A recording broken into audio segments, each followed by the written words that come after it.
हाल ही में United Nations की संस्था यूनेस्को ने भारत के दो अमूल्य ग्रंथों भगवद गीता और भरत मुनि के नाट्य शास्त्र को अपनी खास सूची memory of the world register में शामिल कर लिया है।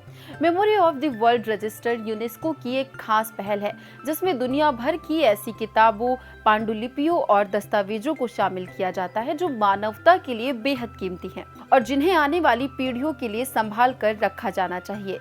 इस साल यानी 2025 में यूनेस्को ने अपनी इस लिस्ट में 74 नई दस्तावेज धरोहरें जोड़ी और इन्हीं में शामिल हुए भारत की ये दो अनमोल ग्रंथ भगवद गीता हिंदू धर्म का एक पवित्र ग्रंथ है जो भारत महाकाव्य महाभारत का हिस्सा है। ये कुरुक्षेत्र के युद्ध में अर्जुन और उनके सारथी भगवान कृष्ण के बीच हुए संवाद के रूप में पेश किया गया है। इस ग्रंथ में 700 श्लोकों में ज्ञान, भक्ति, कर्म और मोक्ष के विषयों पर गहन चिंतन प्रस्तुत किया गया है।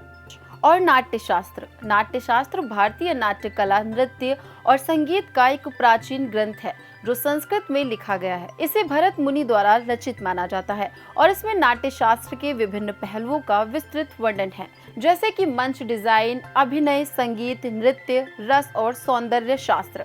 प्रधानमंत्री नरेंद्र मोदी ने भी इस पर खुशी जाहिर की और कहा कि ये सिर्फ भारत नहीं बल्कि दुनिया भर के हर भारतीय के लिए गर्व की बात है। ये हमारे शाश्वत ज्ञान की वैश्विक मान्यता है। इसके साथ ही यूनेस्को की इस लिस्ट में भारत के कुल 14 दस्तावेजी खजाने शामिल हो चुके हैं जो ये साबित करते हैं कि हमारी सभ्यता, हमारा ज्ञान सिर्फ इतिहास नहीं बल्कि आज भी दुनिया को दिशा देने की ताकत रखता है।